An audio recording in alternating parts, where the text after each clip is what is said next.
right, sit down, tune in, turn on. It's Don Kaufman here. It is Monday. Someone's got a case of the Mondays, March 25th, 2024.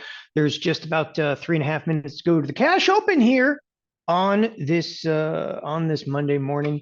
It's a little slow out there today. We are seeing drift in the marketplace, even if that drift is a little bit lower. Don't get all excited. He's all excited. I don't know who he is, but you're all excited. It's all kinds of crazy.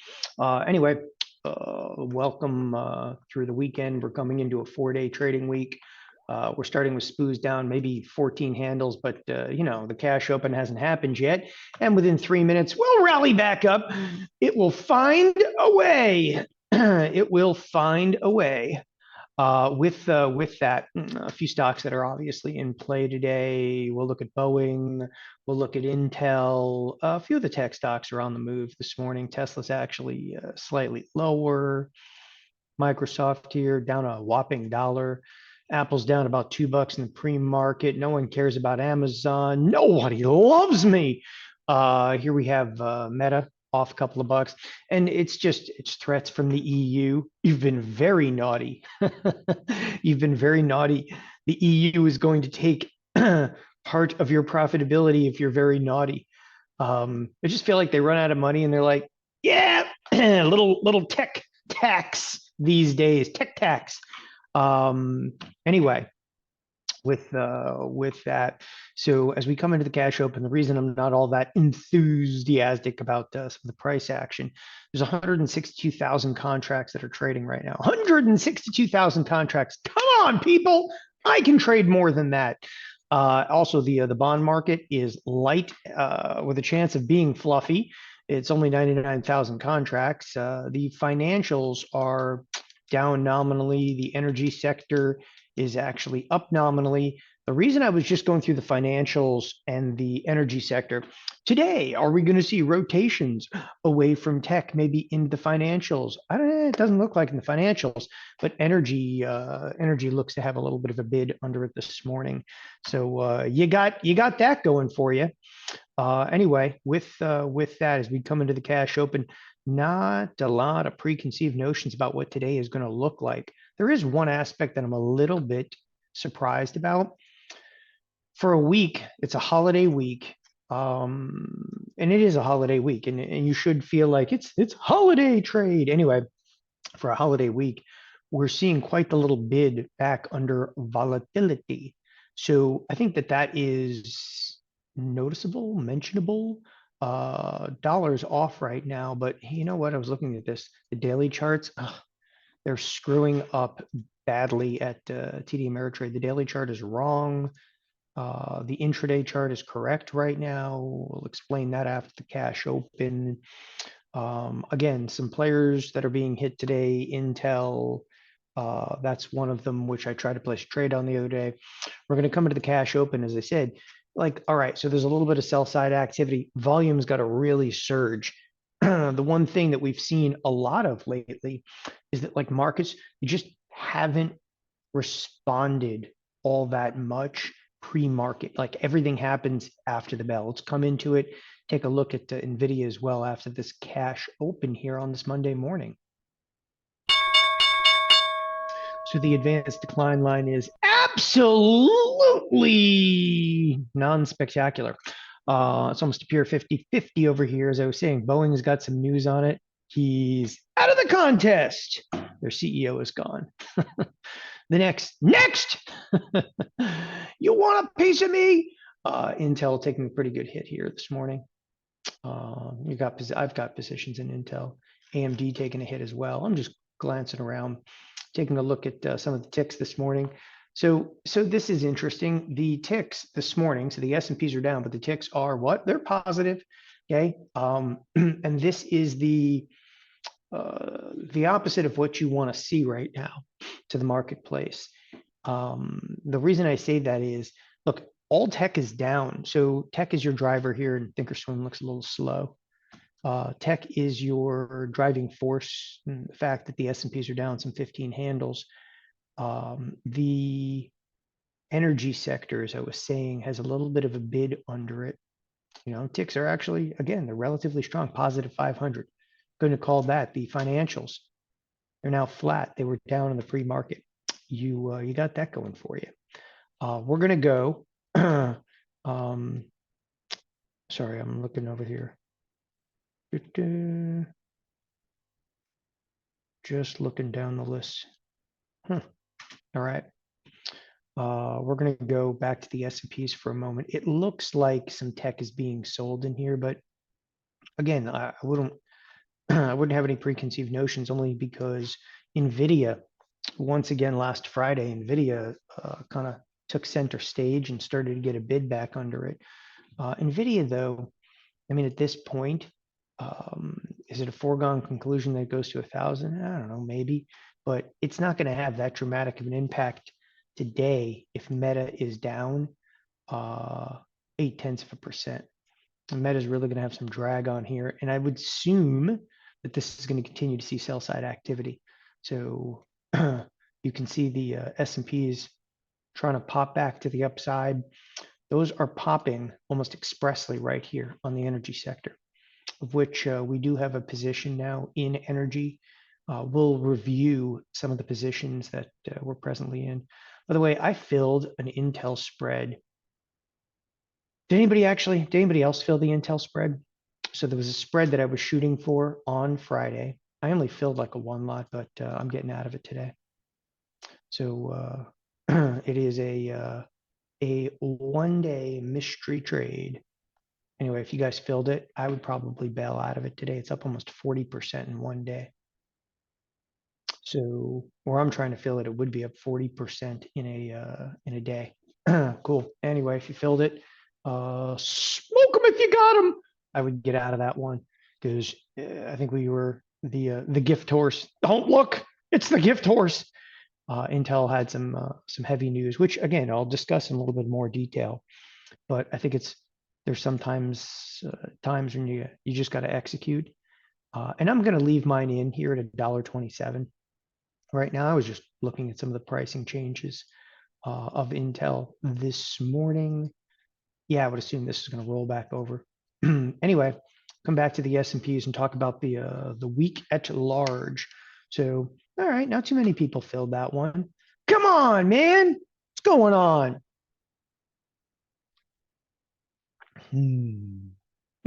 All right, yeah.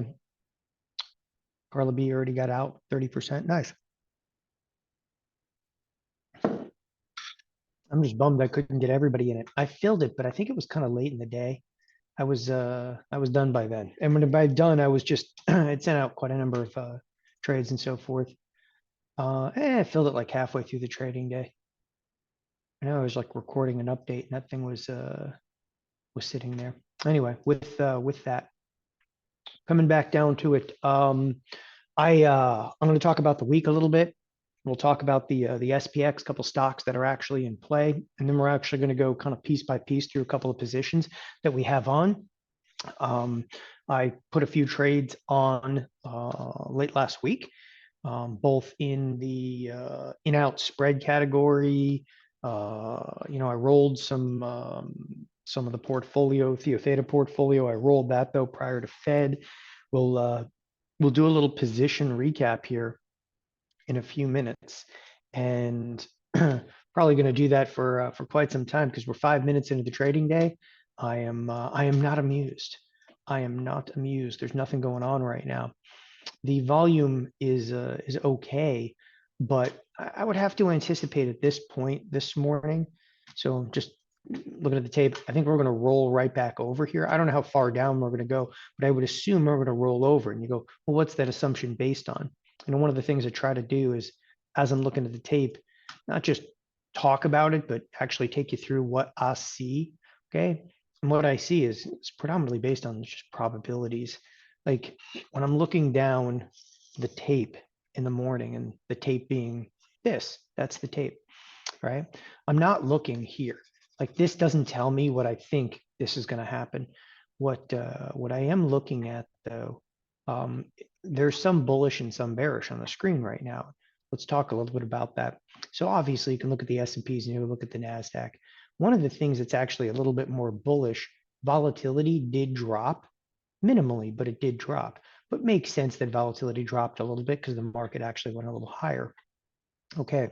The things though that I see on the screen right now that lead me to believe that we could roll over a little bit. Okay. So the financials are flat. That's kind of, almost like taken out of the equation in here. We are seeing a big rip in energy, and we have a bullish position in energy. So we'll get a feel for that. The bullish position, though, in energy, and when I say bullish position, I mean the rally inside of energy. It looks like a big rotation out of, well, big tech. And I'll get real specific here. I don't see that the S&Ps can rally today. It doesn't, I mean, the energy sector could go up $2, $3, it would make a difference. With this down, this being Microsoft and Apple, okay, Google and Meta. There are four of the, like titans of technology that are down in excess of 1%, or they are down 1% plus, You have Tesla, it does have a bid under it, and Nvidia is basically flat right now. The big question mark in the room, of course, is going to be Nvidia throughout the course of today's trading session. As I said, last week, I think that Nvidia is critically important expressly today. And I really, really mean that. It's incredibly important Nvidia today, because what I was talking about in the weekend update, and I'll actually start with this, but if I switch here and go back over to my scratch pad, I was talking about in the weekend update, okay, the gamma squeeze, and that gamma squeeze that is and has been the primary driver, okay, of like Nvidia. Just take a quick glance at Nvidia with me. It rallied somewhat, okay? This is on Friday. It rallied somewhat and it just died out. But look, it was up decent. I'm not going to diminish that that was a big move, completely died out. But that was really the only place that we saw any kind of fierce activity of call buying. It was dead.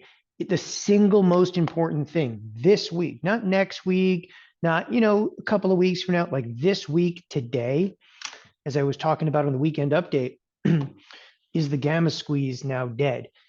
And the reason that I suggest that the gamma squeeze is dead, the volume is gone in the S&Ps. The volume is gone. Volatility crushed back. Today caught a bid, but volatility got kind of crushed back. There's no size in the bond market. And then look, frankly, there's no size trading in any of the big tech stocks either. There's just, when I say there's no size trading, look at some of the volume, okay? The volume in the last couple of trading sessions, it's like your all-time high on like falling volume. It's weird. Again, that squeeze doesn't appear to be there. And, I know somebody was just saying, SMCI. So SMCI, okay, tends to, people look at this. First of all, that ain't a rip in this product. Okay, it's not even a blip on the radar screen. I put the capital raise right here because I thought that was incredibly negative. Not even a blip on the radar screen. But bear with me. Look less. Hear me out. Look less at what you think is price action, because price action on a $900 stock of 20 bucks, it's only 2%. This is total slop fest in here. This means nothing. What you want to look for, though, okay, in SMCI, less about what you think. Don't look at the price action. Who the hell cares? You got to look down here. There are some call buyers, and the call buyers are bigger, okay, than the call sellers, unequivocally. But this size is so negligible that that can actually be construed as like, that could be two traders, and it jumps the stock by 15 bucks. That's what you get in a very illiquid situation. How do I know it's illiquid? I don't know. There's only 500,000 shares that have traded today. One of the reasons markets can move a lot is because of lack of liquidity. And this is a lack of engagement, lack of liquidity, okay? Lack of everything. Anyway, you got that going for you. Bear with me here. I'm looking through stuff right now. Looking through stuff. So everybody got that one? Everybody got it. Sorry, I'm in the middle of 500 things here at the same time.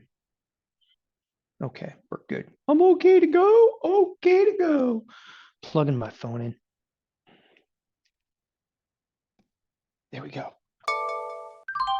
He fills. All right. Right on the low tick there of the day too. So another thing I'm going to say, I know Tim just mentioned the low tick. Hey, Tim, you should just get rid of ticks altogether. Corey Rosenblum probably just fell out of his chair when I said that. It's good. Get rid of that crap. Ain't going to make a damn bit of difference today. You can look at the tick all you want, but it's still a positive tick in a marketplace that's falling. And lo and behold, how did we draw this earlier? Because, well, tech is down. You're just not going to rally with tech down, period. Right? You actually have Google down to the tune of almost 2%. Anyway, I wanted to start with that because the single most important thing, when I said like on the weekend update, there's indicators, signal changes coming to markets. The only change coming to markets right now is that the gamma squeeze doesn't appear to be there. And if the gamma squeeze isn't there, the market cannot. I mean, it can meander, but it can't appreciate to the upside. Just plain and simple. You have nothing else. You're not going to convince me that financials are the one that's going to drive the market higher at this point. I mean, financials literally have moved. And I like to show stuff like this because the financials are up from absolute low to absolute high. It's 33%. That's not going to be a driver of markets. Okay. The energy sector has made a rip. Okay. In fact, this trade might be close to closing. The energy sector is up, but it's only to the tune of about 18%. The only reason I like the energy sector here, and this is one that I did put on a bullish trade on Friday, but the reason I like the energy sector over here is like, if you look at like that 5-year, it's really only the last 2 years, but it's been coming up and butting up against this 92 to 94 level. And I just assumed it was going to pierce through it. It's not often that I jump on trend, but it is what it is. So I got out of the Intel position for 40% gain. My XLE position technically is exitable right now. So I just want to take you through the XLE position. Bear with me for a second as I'm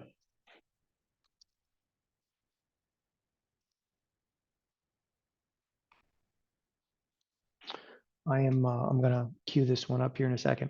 So I filled at 94 cents, 94 cents, 95 cents in that neighborhood. I'll go off the 94 cents because I believe that's where I sent out the text message. So if you take 94 cents and you multiply it by 1.3, it equals $1.22. So if I actually take the trade, create opposite order, come in here, the mid price right now is $1.22. I'm going to go ahead and work one at $1.22. All right.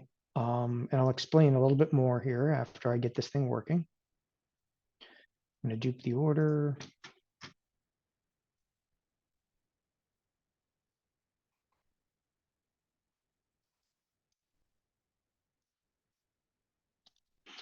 Okay. So I'm just going to work it there. I'm just going to leave it in. I'm going to work it. The rule of thumb, the rule of thumb in here is quite simply, if you can make, and I'll kind of sketch it out here, and this is specific only to an in-out spread. Because it's one strategy, it's not per se applicable to another strategy. But the idea of an in-out spread, in, out, okay, spreads. So in-out spreads, you're always looking for a 55 to 65% return, unless, okay, in the first 3 trading days, trading day, okay, +3, you get out for anything greater than 30%. There's a lot of homework we did in there. By the way, trade date +3, trade date +3. Those are trading days. So if you got in on Friday, you had Monday, Tuesday, Wednesday, and by Wednesday, if you could get out for greater than 30% gain, then get out. That's exactly what we're trying to do at this point. It happens. Like sometimes I want to, collect a little bit more in here, but it is what it is. Somebody actually said they got out for $1.22. It's a damn good fill if you did. I'm not seeing us trading $1.22 yet, but cancel, replace my order. You know what though? I'll tell you what, Carla B, I'm going to have to guess, and please let me know there, Carla B. Are you using good till canceled orders. John also filled. Are you guys using GTCs and leaving them in? Because by the time I looked at it, I'll just make a quick point. By the time I looked at it, they may have been executing in a GTC situation, meaning that like, or had that 30% trade working before me. Anyway, that's okay. We're close in there. But truth be told, I will not send out a text message. I will not send out a text message. Not only if I can fill, but I need to be able to fill several contracts in there. Yeah, cool. So somebody else got out like GTC. Yep, $1.21 GTC, cool. I can see that, there's 200 contracts that have actually filled in here. That's probably us that are bailing out of that trade. So I got out of the Intel trade already, and I am looking right now, got out of the Intel trade. I am looking to, again, exit XLE for 30%. And it's not quite there. It's okay. It's early in the day. We're only 17 minutes in a trading day. I haven't had that trade on, but for like what? For like 4 hours. So 4 hours of actual trading time in there. Cool. Yeah. Oh, day order till 9:40 and 9:43.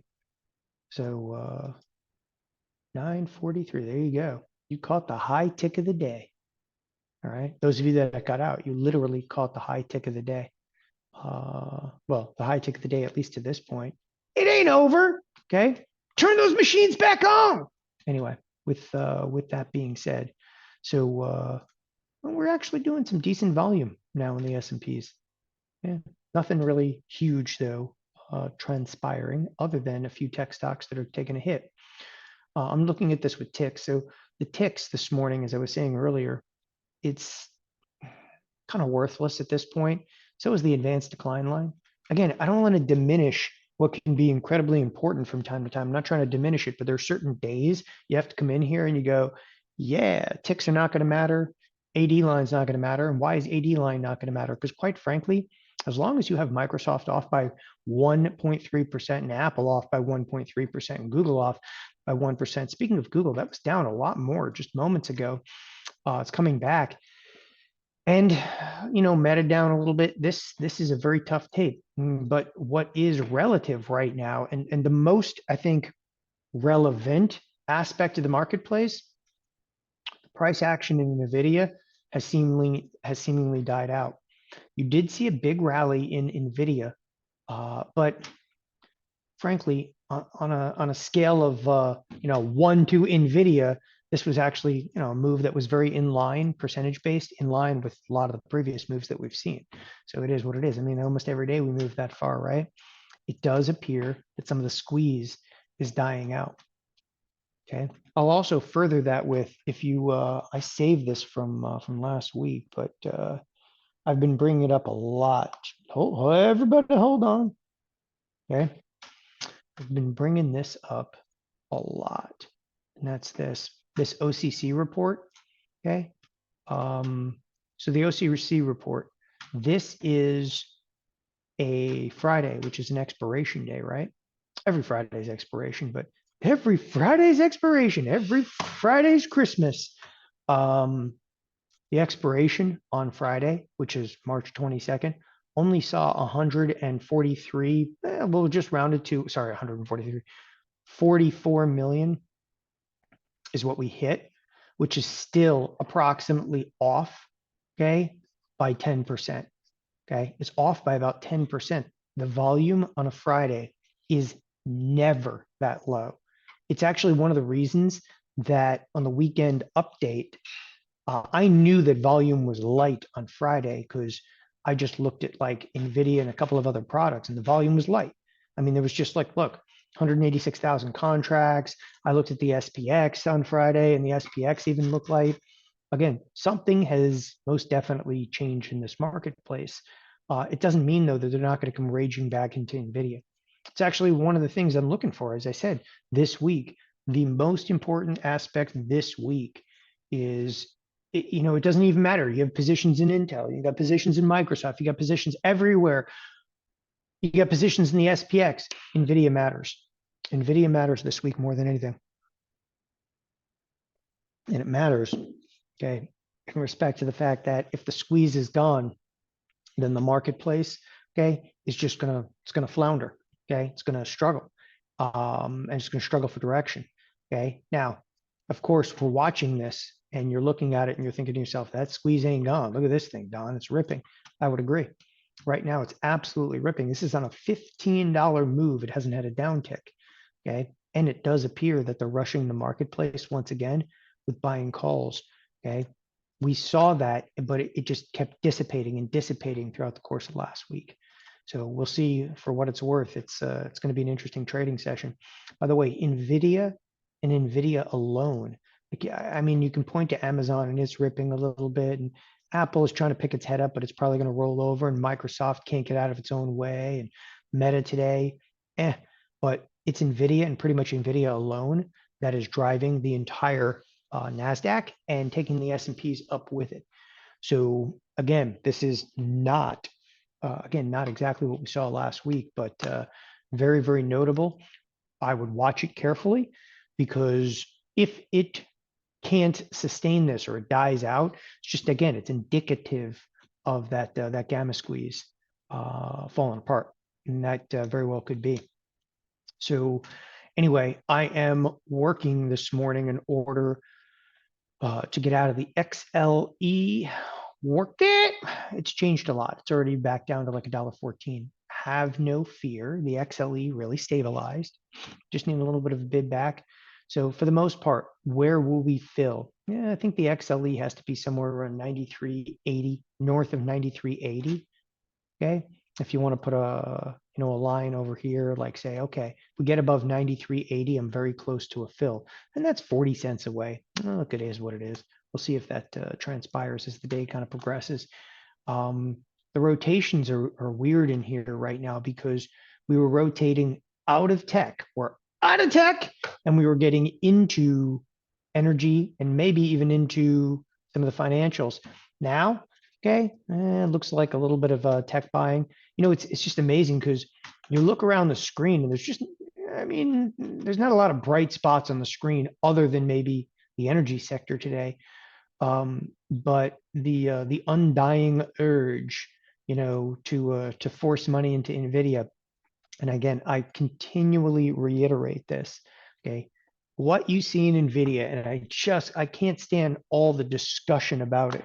Okay, I mean literally to the point of like, I'm losing my crap over here about Nvidia, because the whole market, well, would you buy it up here? Would you buy it up here? Do any of the people that even talk about Nvidia actually want to buy it up here? Okay, it's sheer stupidity, the conversation, okay, where we should own Nvidia here. Look, the stock is being driven, okay, by the option marketplace.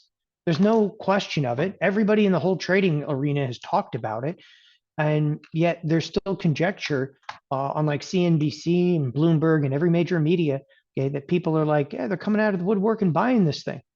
I'm sure there are, but this is just all option activity. Okay, that's it. There's no discussion needed other than it's options activity, and the hedging from the options activity drives the stock higher. Okay, and then at the end of the week, if you bought calls and the calls are in the money, the stock just gets called away. It's good stuff. It's good stuff. I mean, because you're exiting a position again without having to sell the market in the open market. Sell like anything in the open marketplace. If stock just gets called away, everybody goes, "We're happy." Stock gets called away, you're happy, right? And what do you do the next week? You do the same damn thing. The stock theoretically could go, up another $1,000. Like, the market cap doesn't even matter. Nobody cares. But what does matter inside of the Nvidia trade more than anything, what matters, okay, not only are they buying calls, the implied volatility matters. Okay, the implied volatility as it picks up makes the strategy of buying calls far less effective. It makes it inefficient. So the volatility is starting to pick back up in here, which makes the appetite to want to buy those calls diminished. So if you diminish the appetite to buy calls, okay, the trade ceases to exist. The risk that you take in here is that, like, right now we kind of flattened out in Nvidia, right? I mean, it's still bid right back up here, but we've kind of flattened out. The volatility is kind of picking up, but it's nowhere near where it was the last time. So it is still advantageous, and it is. It's still advantageous to want to buy calls because we're still getting decent amounts of price action. Okay, decent amounts of price action, but you have to recognize that. I'll put this on I'll put up some studies over here, see if you guys like these. Anyway, volatility studies. Let's first look at historical volatility, the annualized standard deviation of past stock price movement, right?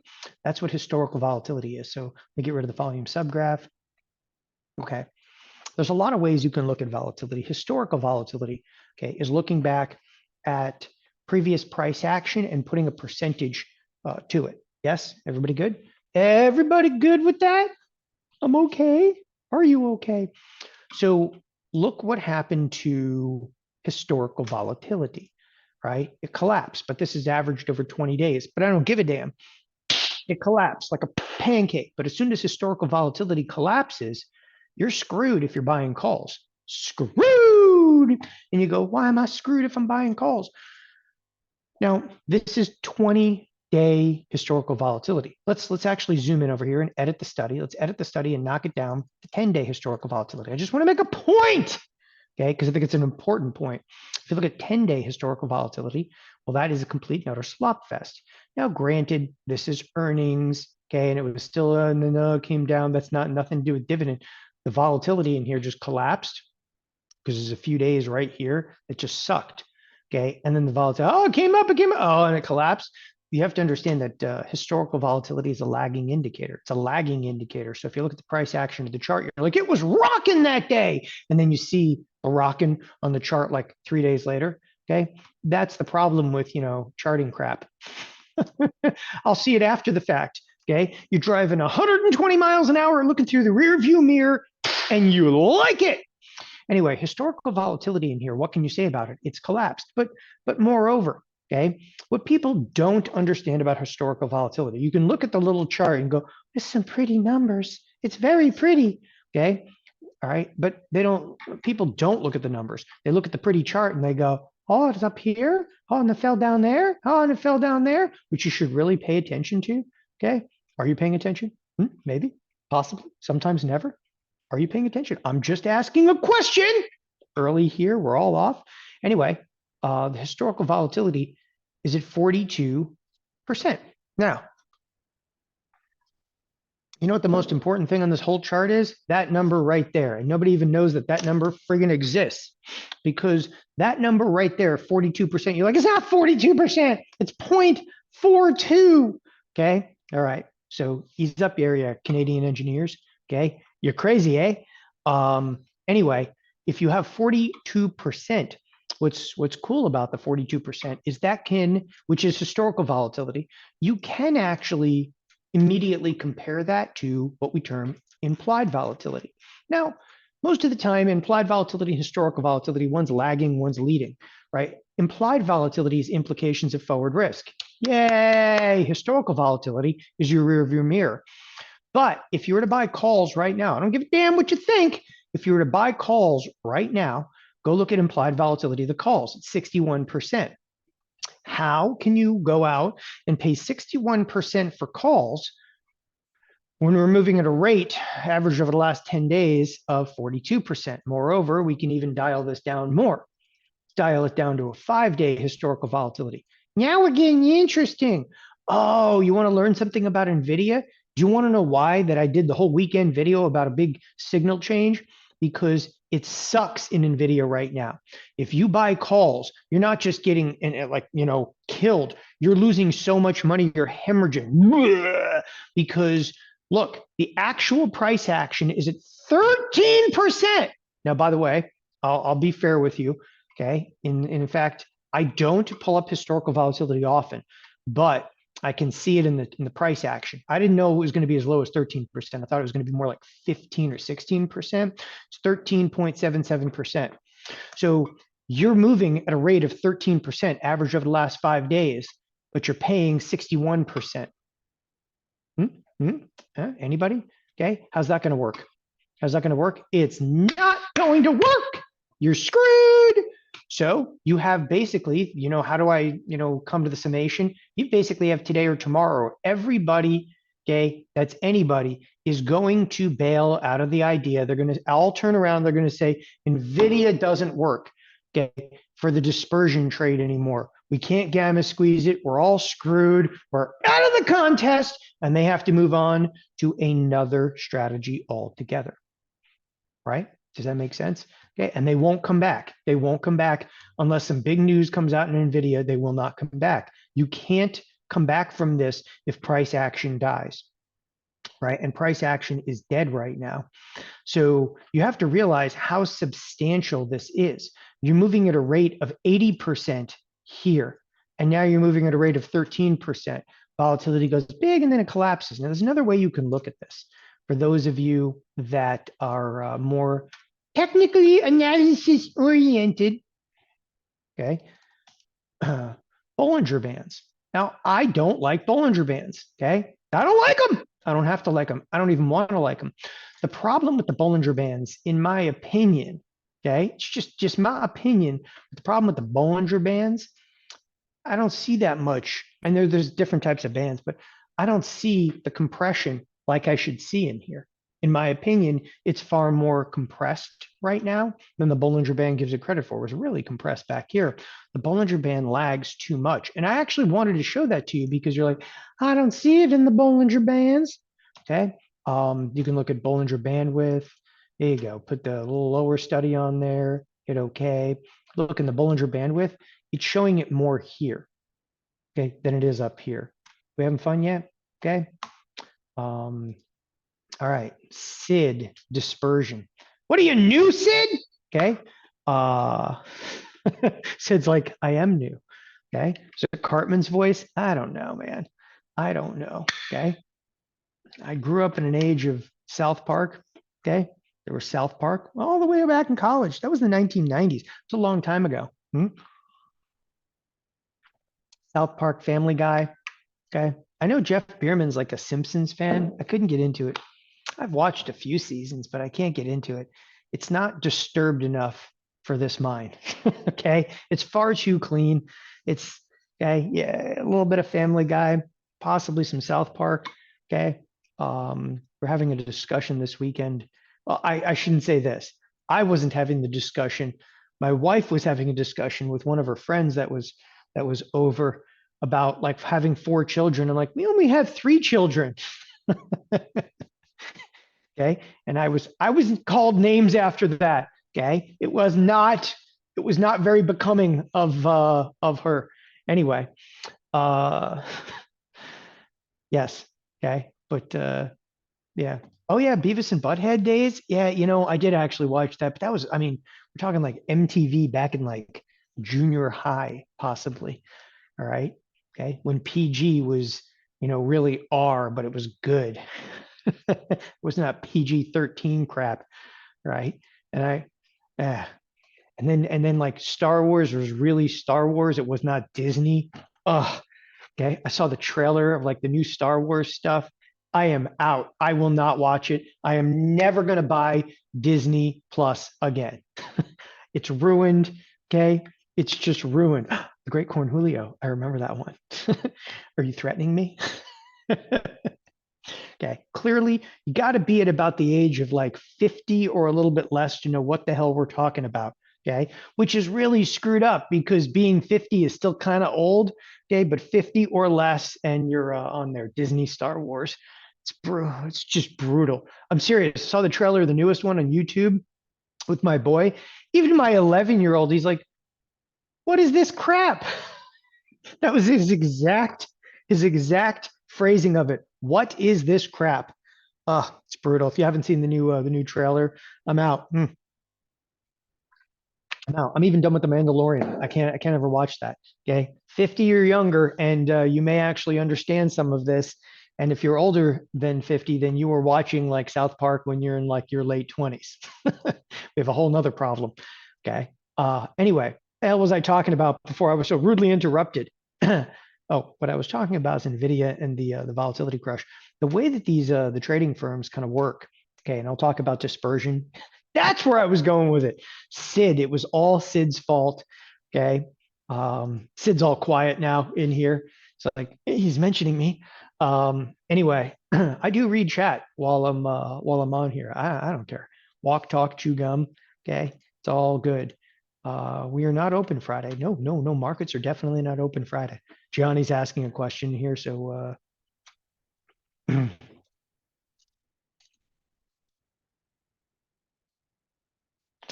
make sure. Anyway, yeah, markets are going to be closed Friday. We're coming into, well, it's obviously a 4-day trading week. Look at that. XLE backed off. All right. So, okay, what the dispersion trade basically is, all right? And I'll jump back from the screen for a second and just talk about dispersion for a sec. Um, dispersion is a tactic that is used by a lot of derivatives firms, and it's the basis of what is now called catapult here. Okay. So when I say that, catapult is a take, whoa, on dispersion trades and dispersion tactics. The easiest way to explain this is, first of all, okay, um, oh, I'm hurt. Oh, yeah, weekends are like harder than like the week. At least during the week, I get to sit in here. Nobody like, comes flying over the couch, like jumps on me, like cracks a rib or something like that. It's good stuff. Anyway, I live in perpetual WrestleMania. Okay, I wasn't a big wrestling fan right now, but I should be. Anyway, dispersion. The first thing you say about trading, okay, is that the way that you learn on the retail side of trade is like, let's buy a stock and let's go up. Okay, nobody in the professional side gives a damn about any of that. Okay, there's two very definitive factions of like, professional trading is either number one, like market making firms. If you're a market making firm like a Citadel, just thinking of like a Citadel is a gigantic vacuum for pennies, and they just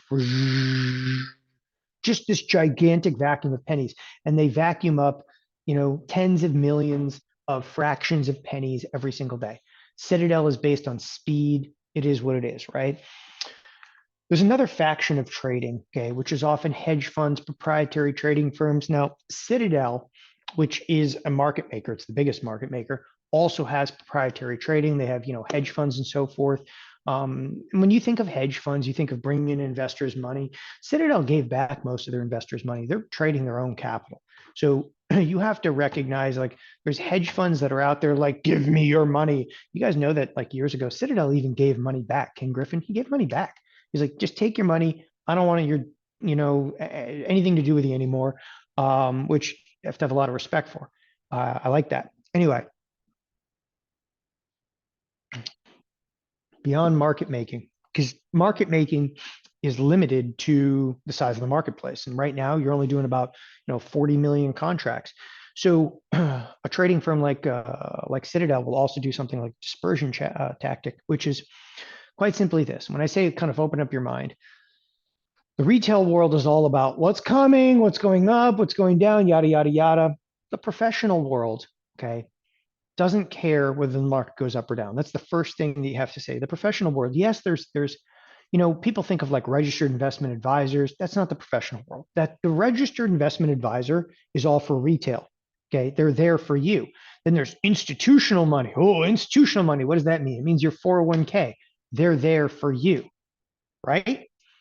The professional trading world is not there for you. They're there for what? For me. Okay. It's me, myself, and I is the whole professional trading world.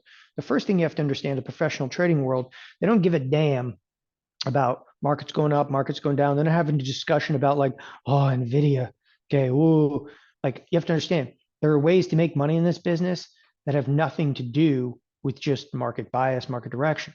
What the dispersion that's going on right now is they're going into products like SPX. Okay. You go into the SPX and imagine you sold 1,000 straddles or strangles in the SPX this morning. Let's just say 1,000 lot. And by the way, you're like, that sounds like a lot. Really? Somebody's already traded 12,000 of these and 11,000 here and 11,000 here and 16,000 here. That's volume today. That's not open interest. That's just volume, right? So, 10,000 of these. What are they doing? They're probably selling boatloads of options. Okay. Who's buying them? The market making side of the business is buying them. Okay. And what are they doing when they buy them? Then they lay off the risk elsewhere. It doesn't matter whether you buy or sell as a market maker. Nobody gives a damn. They're just scalping pennies and so forth. But what these trading firms are doing is they're selling boatloads of premium here in the SPX. And you go, whoa, time out. What happens if you sell naked in the SPX? What happens if you sell naked in the SPX and then the market goes, okay, massively higher or massively lower? Okay, so if you sell naked in the SPX, like last week, we exploded to the upside. You're like, oh, you're a loser. They're not losing money unless, okay, the other side of the trade. What's the other side of the trade? So if you sold 1,000 SPX straddles or strangles, let's just come up with a crazy number. Let's say you collected $500,000 in premium. Okay, it doesn't matter what the trade is. Let's say you collected $500,000 in premium. So they literally go out this morning, not, this is not a trade that's set up over days. They're literally whacking this on a day-to-day basis. You go out and you collect 500,000 in premium. Okay. That's your premium. You take it all and you systematically drive it into Nvidia throughout the course of the day.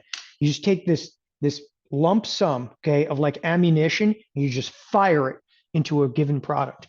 And they'll go into multiple products, like sometimes they'll a little here, a little there, but they're turning all their guns to like one product. Why? Force the marketplace. And they, if they're buying calls, then they're buying calls that day today. Let's go look and see if they're buying calls. Okay. They're buying calls today for sure. Look at this. The number of calls trading at the bid, the ask for above is trading at 73,000. The bidder below is 59,000. So they're trading a boatload of calls. And what they're doing is by selling $500,000 of premium there, they're taking the 500,000 and shoving it, okay, right into the face of Nvidia. Nvidia starts spurting to the upside. Why? Because if you buy calls in Nvidia, the market making firm has to sell you the calls. If the market making firm is selling you the calls, okay, then the market making firm has to go out and buy stock. It drives the stock higher. What's really crazy is in a market making firm that also has like hedge funds, they're on both sides of the trade. They're actually out there buying. Okay, somebody else is selling them the calls. They're driving the stock higher. It's pure, it's sheer chaos. So today we are seeing some elements of the squeeze back on. Okay, but it's early in the day, and we've seen this thing just kind of peter out and just die. We'll see if the activity, but that's the basis of the dispersion trade is just that. Okay, it's just basically shove capital in there. Anyway, somebody said, why don't you take advantage of bullish Nvidia using a call spread? Because the call spread pricing, okay, is horrendous. And it's just, you could do it on an intraday basis. If you wanted to say like, hey, if Nvidia is going to continue to go up today, okay, and I'm serious, this is how you do this. If you think Nvidia is going to go up today, not tomorrow, like just work around today. Here's a $10 wide spread, okay, for $4. But if you're wrong, you lose $4. So right now, this is an at the money spread trading for $4. It could be worth as much as 10. You can leave it on very close to expiration. If it expires in the money, you have to make sure it expires in the money. You'll exercise and assign out $10 and you're home. Okay. You could do one to the end of the week. This is end of month. This is obviously this isn't the ES. Apologize. Let's go back to Nvidia. Okay. But sorry, if you're here in Nvidia, okay, I was looking for the S&Ps, but if you're here in Nvidia, the call spread to the end of the week, here's like like a $15 wide spread for like $6. You could do a $10 wide spread. You're not going to have that flexibility some of the trading firms are to hedge off the risk, but it's basically like risk a buck to be able to make a buck. I mean, it's not like wildly advantageous, but you can make a couple of bucks, but you got to be right. Again, here's like a $10 or $15 wide spread. But this trade in Nvidia, it won't move until the end of the week. So either it works or it doesn't work. I got to say this again, either it works, doesn't work. Now, Greg said, what about a straddle? You're dead in a straddle, dead. Okay. You're paying 60% for a product right now that's moving at a rate of less than that. Okay, what's the product rate movement? And we were talking about this. Who the hell cares about this? This price action over here, okay? I want to make a real quick point again. The price action in NVIDIA has ceased to exist. It did rally somewhat on Friday. It was like some inkling of some price action in here, but it's not just about this price action of the chart. You go, ooh, it looked good. Ooh. It doesn't matter if it looks good. Okay. That's why sometimes looking at the technicals is like, it's madness. People don't understand. Okay. In the end, it's like the simplicity of like math, where if historical volatility, if historical volatility is at 45%, and that's averaged over 20 days, and you're paying 60% to the end of the week, who gives a damn? You are going to lose a crap load of money. You're like, yeah, but I made money. Yes, but mathematically over time, you're screwed. And frankly, if you're holding to the end of the week, you shouldn't be looking at historical volatility for 20 days. You should be looking at historical volatility for maybe a max of about 5 days, right? Because you got skin in the game right now. Look, historical volatility is picking up. It's at like almost 15%. That's where I assumed it would be, is about 15%. So you're getting 15% historical volatility in a product that's charging you 60%. You're getting screwed for 4 times the premium. But some people don't care. And I'll tell you what, the trading firms, they can buy calls and then sell stock against it and immediately lock in profitability. You can't do that. You can't do that. So buying a straddle, it's out of the question. The problem that you have right now, and it really is a problem, is that retail thinks they can hop into Nvidia and they can make a bunch of money.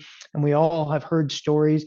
There was a guy and he made double his money in Nvidia. Is he still in it? Yes, he is. And he's doubled his money. Has he locked in those profitability? Hell no, he is not. He has no idea what he's doing then. Okay. Trading firms lock in the profitability as they're going. They just hedge, hedge, hedge, hedge, hedge. Okay. You can't do that. It's not like unfair. You just have to come up with strategies, okay, that are, well, better for retail, much better for retail. And that ain't it, people. That ain't it. All right, onward and upward over here. So let's continue on our merry little way. All right. So everybody good with the dispersion idea? And like, don't feel frustrated when you people go like, oh, I can't do that. That's not fair. Okay. You can't do a tactic like dispersion, because dispersion in today's world is about speed, and speed matters. Okay. Speed really, really matters. And it's again, there's this feeling Nvidia is never going to stop, and this, okay, I'm telling you, it already has. Okay. And again, maybe the trade comes raging back today. If I'm going to be wrong, let's be wrong today. As I said, it's Monday. Today's the important day. If Nvidia collapses back down, it's over. It's over. They'll try later in the week, but it's over, because the historical like vol is too damn low in here. As soon as the historical vol like collapses down, the whole trade idea implodes, because what you would have then is you have the risk. What if the S&P really does start moving? It's not moving today at all, right? And by the way, there's an artifact. I'll explain what that means. There's an artifact of this trade of dispersion that people don't understand. What if the SPX starts moving and then Nvidia is not moving? And you're like, whoa, Nvidia is moving 2.5%. Yeah, but you're getting charged 60% implied volatility. So they can take their $500,000 and toss it in Nvidia, and $500,000 evaporates, and then the SPX moves, and they're screwed. Okay. So I just said what the trader is supposed to do. They're supposed to do stuff like catapult. If you want to be in a trade like that, you got to catapult. Catapult is slower. Catapult's out further in time. It's the same tactic, but trust me when I tell you this, okay? When you see all these people, they're like, I'm going to trade weeklies. I'm going to trade dailies. You have to like understand that on the market making side of the business, they have every advantage in the really short-term stuff. They are going to kick your beep all over the place in the short-term stuff. You don't stand a chance. It's too efficient in here for you. It's too efficient. You can scalp on an intraday basis. I'm in, I'm out, I'm on with my life. But you are not going to be able to compete, because if you look at SPX, let me just tell you about SPX. Anybody that's selling 0 DTE, listen to me carefully. Anybody that's selling 0 DTE right now, okay, has no clue what the hell they're doing. Except market making firms and trading firms. They can sell 0 DTE all day long. But if you're on the retail side and you're selling 0 DTE, which is 0 days to expiration, you are you're a sitting duck. Okay. You're going to basically get in the middle, okay, of like, a hydrogen bomb when it goes off. The problem right now is that the dispersion trade that's going on in the marketplace, okay, is suppressing volatility. I've been talking about suppression of volatility for like the last 8 weeks. They're selling so much premium in SPX, okay, that it's actually dousing down the implied volatility. It's like putting water, okay, on a fire, and all of a sudden the fire's out, and they just keep spraying more water on it, okay, and they crush volatility and crush volatility, and volatility finally gets pissed off enough, and boom, okay, it becomes like this huge hydrogen bomb. It's actually happened a number of times, okay, in recent years. Of course, the most famous is 19 in 2018. There was the Volmageddon. Volmageddon was because of suppression of volatility. Had a lot to do with the Fed as well, but we're very suppressed right now. Volatility, okay, is basically like a big wet blanket over its head. And some people just, they don't either see it or don't care, but a lot of even the trading firms now are stepping back. They're like, step back very quietly, very slowly. How do I know that some of the trading firms are stepping back from the trade? I have an answer for that. It's right here. The volume is dead. They're not coming into the SPX heavily. They're not coming into stuff like Nvidia very heavily. Hey, look, today is Monday. Maybe today's the day they're going to come back to the marketplace, but it's a fickle little beast. Let me cover a couple of other stocks on the docket today. First of all, Boeing. Okay, Boeing had news this morning.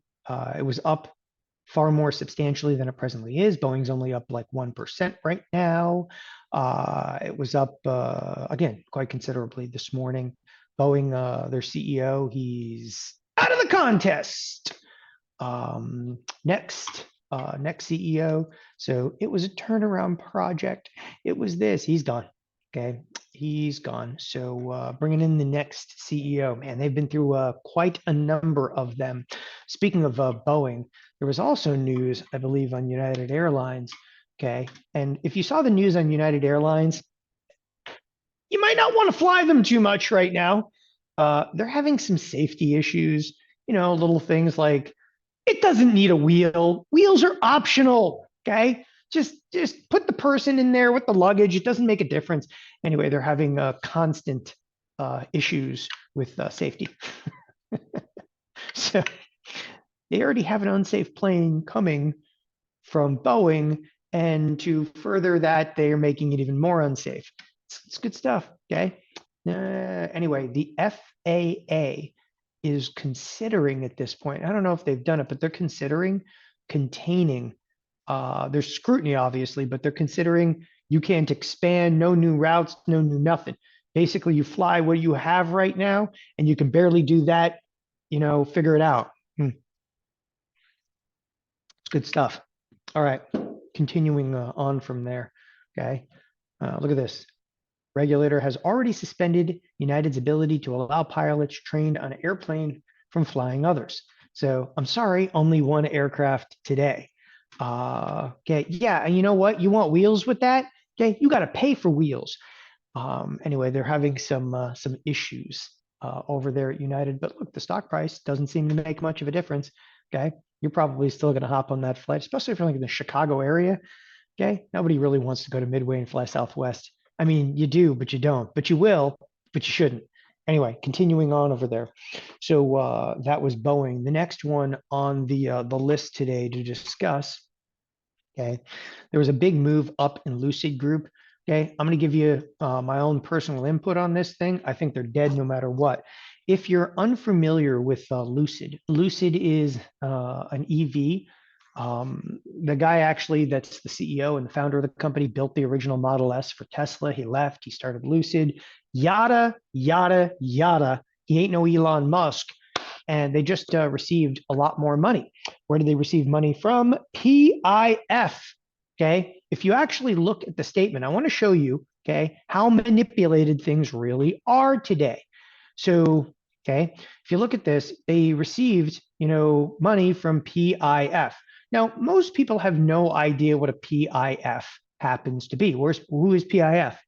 Huh? Anybody? Does anybody know this one? Who is PIF? Okay. Third investment, help facility, yada, yada, yada. Okay. You can read into it's actually the Saudi fund. It's the Saudi public fund. It's public investment fund. That's what it's actually called, the public investment fund, but it's the Saudis But unfortunately, too little, too late, and looks like this thing is probably chickens done. We'll see if they get acquired at some point along the way. I think that's just an infusion of capital. The next in the docket, Intel. Intel's down about $1 right now, rallying back to some degree. This is a position that I really wanted to take. We'll see if it rallies back a little bit more. I might try to take it at some point in the future again. But Intel and AMD had news. What's the news on those? Well, the news, quite simply, okay, is they're not going to be used by the Chinese government. So Intel and AMD are being kicked out of Chinese government work. It's good enough for government work. You got that going for you. That's pretty much it for stocks. The only other one that I've got a position on right now that is frustrating the hell out of me is Wells Fargo. It's down a whopping 6 cents today. You're killing me, Smalls. Killing me, Smalls. Like, this thing needs to get crushed. Okay, I have till the end of this week. It's not looking good. It's only a 4-day trading week. I'm not even on the dance floor. I don't even know where the dance floor is. I haven't seen the dance floor in so long. Okay. Anyway, S&Ps at this point are down 8. It is rather slop-tastic out there. So I will turn it over to Jeff Bierman here in just the next couple of moments. You know, it's again, when I say it's slop-tastic, it's just a slower day. It's just a slower day. It might be kind of a slow week. Oh, you know, speaking of the week, first of all, back over to Nvidia for a second. Nvidia once again kind of flattening out. Reminder, okay, a couple things, and I want to give you a little summation here of the last like hour. I may seem like I'm going all over the place. Okay, I'm very guided. First of all, we talked a little bit about a few of the trades we have on. The XLE trade, it's still kind of on the dance floor. It needs to rally back up, obviously, to get out of it for 30% gain. I'm not sending the text message until I can get out of my contracts. Nvidia, today is a critical day for Nvidia. And I'm dead serious about this. If Nvidia falls back and flattens out, I think it's over for the dispersion trade. That actually calls into question everything about the markets right now, unless dispersion comes back in another underlying. So Nvidia is having a critical juncture of a day. And from the looks of it, they're struggling in there right now, okay? The other aspect in here, okay, a few of the other trades. So the XLE trade is right on the dance floor, as we said. The Intel trade, if you got it, you're already out, okay? There looks like a little bit of a rotation started in XLF on Friday, but there's no follow through today. Okay. We're going to sit here and we're going to wait. Again, the trade this week could be a little slowed down. It is technically a holiday week. Personally, I think it's going to pick up considerably. We're only doing right now just over about 1,000, maybe 1,500 contracts a minute in the S&Ps. That is incredibly light. Don't let anybody tell you that the volatility is going to be dead. All right. The volatility might be dead right here. The entire week holds only a $54 expected move. So the entire week, it's a 4-day trading week, holds a $54 expected move. Do not let anybody tell you the volatility is dead. Okay. We're at a 50-50 advanced decline line. Volatility is dead as long as we're 50-50. That thing comes back and starts to correlate, you're going to feel very differently about this marketplace. So relax a little bit. Okay, just relax a little bit. Let this thing kind of play out. The S&P's floating today. Don't look at them as being up or down. It's okay. They're just floating today in very, very minimal volume. It's all about the dispersion trade.